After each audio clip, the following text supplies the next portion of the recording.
Hello, my little strangelings. While doing my research for the podcast's first full-length episode on Lake Lanier, I had the occasion to visit Alta Vista Cemetery in Gainesville, Georgia. After all, it is home to the subject of the local man-made lake's biggest and most notorious legend. Her name is Delia Mae Parker Young, and for a long time her grave went unmarked, and she was buried here in Alta Vista's Potter's Field as an unknown. Today, we know her name, and we've always known her as Lake Lanier's most famous ghost, the Lady of the Lake. It all started on an April night in 1957 when two friends, Susie Roberts, 37, and Delia Mae, 22, decided to go out for a night on the town. Delia Mae was so very excited as she'd borrowed a lovely blue dress from Susie and was dressed to the nines. They both got into Susie's 1954 Ford sedan and drove off on their way to a roadhouse in Dawsonville. They were broke that night, but determined to still have fun. And the last time the two women were seen, it was as they fueled up Susie's Ford and drove off without paying. Somewhere up ahead, Susie lost control of her car beside what is now known as the Springdale Bridge East over Lake Lanier.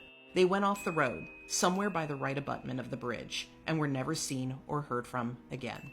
It was 18 months before a strange woman's body was found, badly decomposed, floating face down in the lake.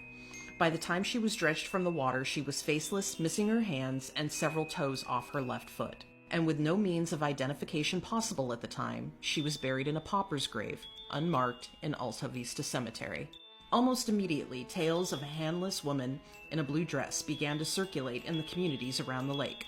They said she would appear in the road just before or on the bridge, nearly causing a fatal accident such as she'd been victim to. Other times, people would report her being on the lakeshore, attempting, for all intents and purposes, to lure passerby into the water.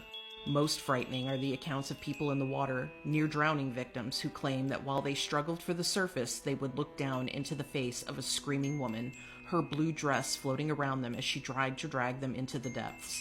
It was 30-some-odd years later that some light would be shed on the disappearance of the two women from 1957, and that Delia would get her name back. The bridge at the time was in serious need of repair, and during the dredging operation in November of 1990, the crew struck a metal object submerged in over 90 feet of water, fetched up hard against tree stumps on a steep, muddy slope.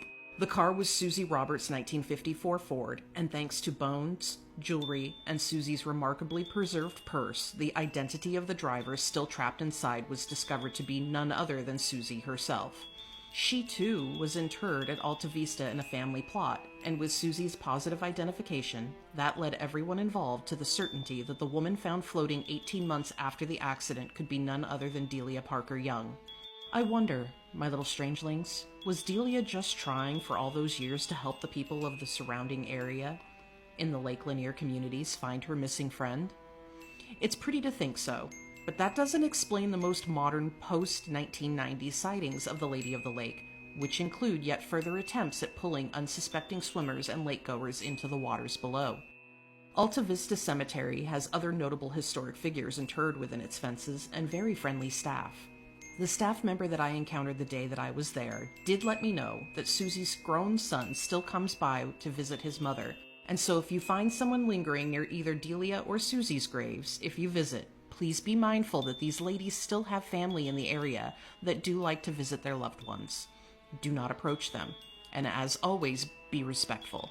If I've said it once, I've said it 1,000 times, but I'll say it once again. Whatever you do, never trespass, my little strangelings. We don't do that.